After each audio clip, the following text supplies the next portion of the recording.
Hello guys, welcome to my channel. And what we have here now is the Scotsman ice flakes machine. And we have this model. Where is it? Okay, MF36AS.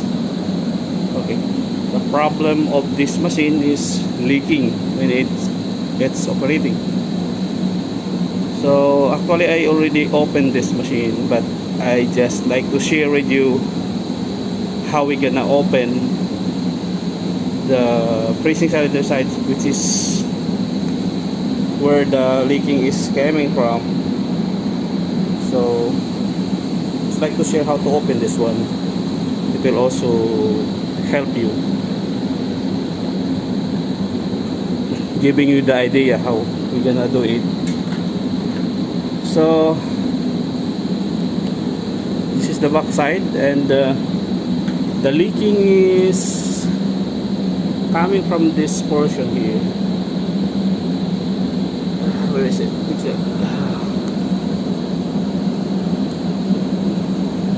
In this portion, and it will goes to our drip pan here, going and overflowing also.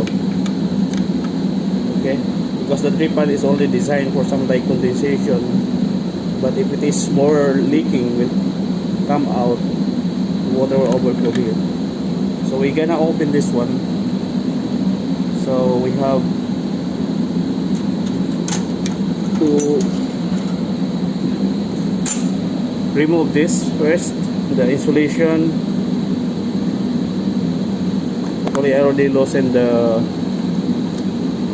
and take out the cable tie that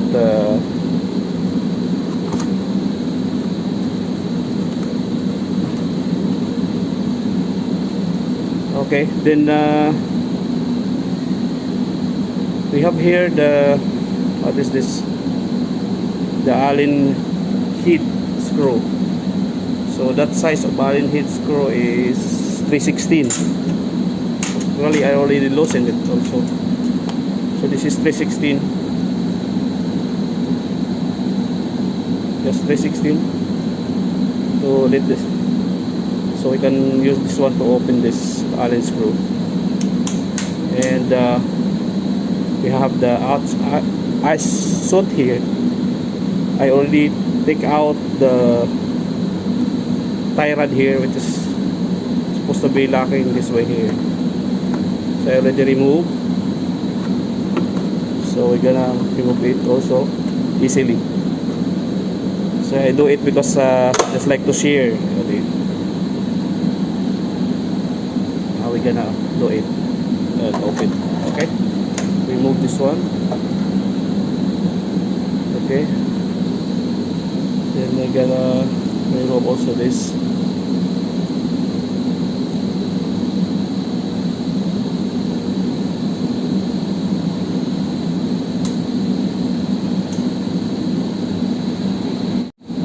Okay, then there is a 2 screw here backside. You need to loosen also, so you can easily take out this ice soot. Okay, so you remove, and there, this also the insulation of our freezing cylinder. Actually there is a cable tie already that wrap around here to keep it in place, so I just already take out.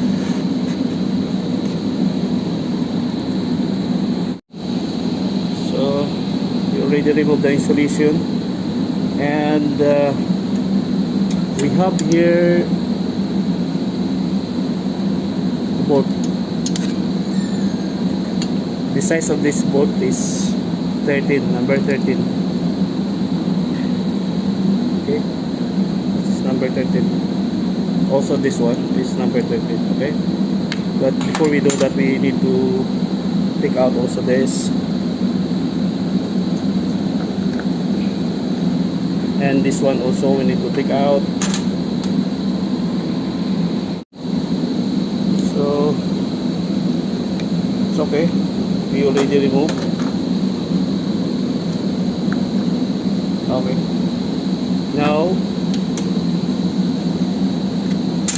this bolt that holds this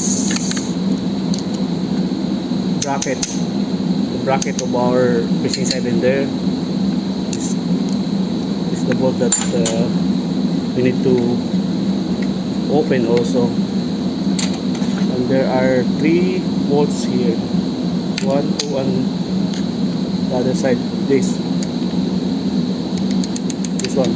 Okay, but this side is little bit hard to reach out. We cannot also put our socket lens because the space here is too tight. So in order to get easy that portion, we need to remove this two bolts. So the size of this bolt is number 10. We cannot loosen this one. Okay, and we'll probably move this one, and now we can access easily this one. Okay, so we'll do that. There's also another way. Need also to only to remove this. Actually, I already did it. Loosen. We have 3 bolts also connected this bracket into our fishing cylinder. So this bolt is also 13 size. Need to remove this one, and the other one, where is it? Here. Okay, so we are able already to remove those 3 bolts that connected this fishing cylinder and our bracket. So we're gonna move this up, but that is very hard to do. So we need to separate this bracket and this one. We need to remove this one. Okay, or you have big flat screwdriver, something you can insert from this gap, because you already have a gap when I try to move it. So insert here and just try to spread. Okay, see.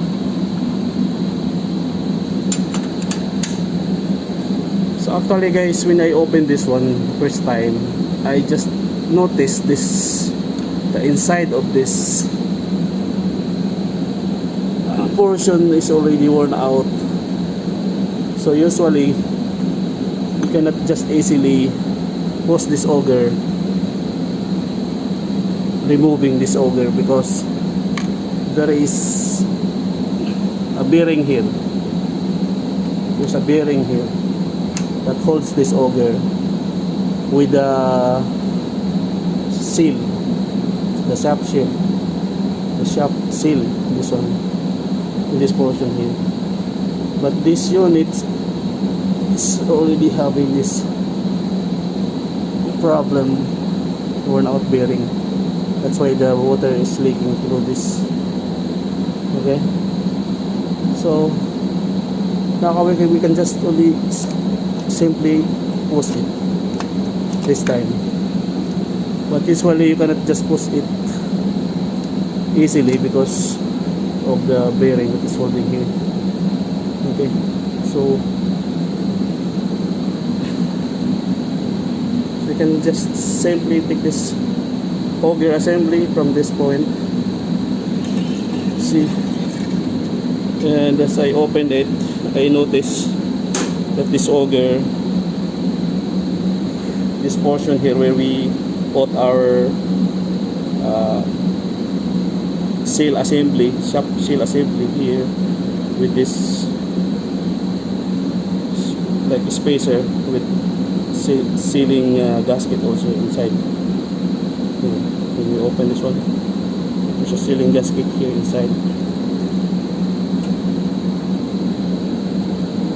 Okay, so the bearing is already damaged, and it causes damage also in this portion. So we cannot put back this time now our new shop seal and bearing, because this one is already worn out, it's already damaged. So we recommend to just costly this auger assembly. Okay, so this is the remaining parts. You have here the spring, okay. You also have the coupling. Yes, this one, the coupling.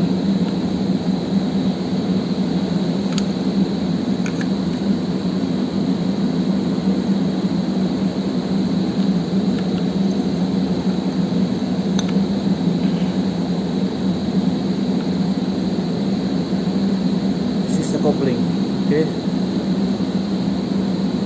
the coupling that drives when this motor run, and the gear assembly used to move using this coupling, driving this.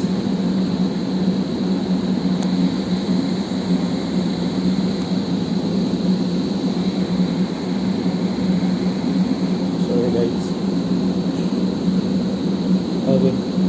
here in our auger. So this is the assembly. This is where we supposed to put our shop seal and bearing. Okay guys, so I hope you get the idea how we're gonna open this ice flakes machine with regards to the leaking on this portion, no? So thank you for watching, and hope to see you again in my next video. Actually, this is my first video, and it's like very nervous, and you know, considered also my English. Okay guys, thank you, God bless.